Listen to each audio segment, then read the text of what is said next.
महल में हर एक सुख सुविधा की वस्तु उपलब्ध थी, पर फिर भी अंदर से राजा का मन अशांत रहता था।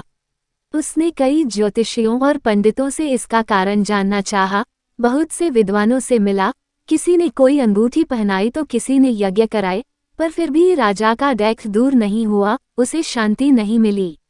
एक दिन भेष बदलकर राजा अपने राज्य की सैर पर निकला। घूमते घूमते वह एक खेत के निकट से गुजरा, तभी उसकी नज़र एक किसान पर पड़ी। किसान ने फटे पुराने वस्त्र धारण कर रखे थे और वह पेड़ की छांव में बैठकर भोजन कर रहा था। किसान के वस्त्र देख राजा के मन में आया कि वो किसान को कुछ स्वर्ण मुद्राएं दे दे ताकि उसके जीवन में कुछ खुशियां आ पाए। राजा किसान के सम्मुख जाकर बोला, मैं एक राहगीर हूँ, मुझे तुम्हारे खेत पर ये 4 स्वर्ण मुद्राएं गिरी मिली। चूंकि यह खेत तुम्हारा है इसलिए ये मुद्राएं तुम ही रख लो। उद्धरण चिन्ह। किसान, ना सेठ जी, ये मुद्राएं मेरी नहीं है, इसे आप ही रखें या किसी और को दान कर दें, मुझे इनकी कोई आवश्यकता नहीं।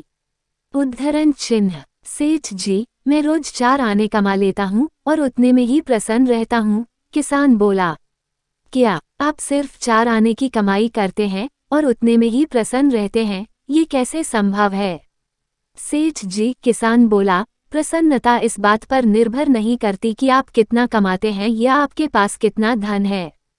प्रसन्नता उस धन के प्रयोग पर निर्भर करती है।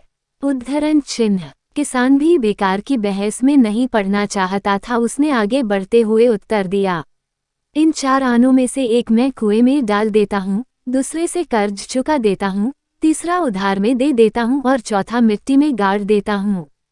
राजा ने अगले दिन ही सभा बुलाई और पूरे दरबार में कल की घटना कह सुनाई और सबसे किसान के उस कथन का अर्थ पूछने लगा। दरबारियों ने अपने अपने तर्क पेश किए पर कोई भी राजा को संतुष्ट नहीं कर पाया। अंत में किसान को ही दरबार में बुलाने का निर्णय लिया गया। बहुत खोजबीन के बाद किसान मिला और उसे कल की सभा में प्रस्तुत होने का निर्देश दिया गया। मैं तुम्हारे उत्तर से प्रभावित हूँ और तुम्हारे 4 आने का हिसाब जानना चाहता हूँ। बताओ, तुम अपने कमाए 4 आने किस तरह खर्च करते हो जो तुम इतना प्रसन्न और संतुष्ट रह पाते हो? राजा ने प्रश्न किया। किसान बोला, हुजूर, जैसा कि मैंने बताया था, मैं एक आना कुएं में डाल देता हूँ, यानी अपने परिवार के भरण पोषण में लगा देता हूँ। दूसरे से मैं कर्ज चुकता हूँ, यानी इसे मैं अपने वृद्ध माँ बाप की सेवा में लगा देता हूँ। तीसरा मैं उधार दे देता हूँ, यानी अपने बच्चों की शिक्षा दीक्षा में लगा देता हूँ। और चौथा मैं मिट्टी में गाड़ देता हूँ, यानी मैं 1 पैसे की बचत कर लेता हूँ ताकि समय आने पर मुझे किसी से मांगना ना पड़े और मैं इसे धार्मिक, सामाजिक या अन्य आवश्यक कार्यों में लगा सकूं। उद्धरण चिन्ह। राजा को अब किसान की बात समझ आ चुकी थी।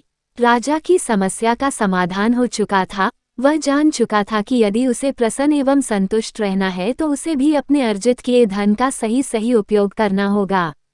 अगर आपको यह वीडियो पसंद आया हो तो इसे लाइक, शेयर और चैनल को सब्सक्राइब कीजिए। बेल का बटन भी दबा दीजिए जिससे हमारी नई वीडियो की नोटिफिकेशन आप तक अवश्य पहुंचती रहे।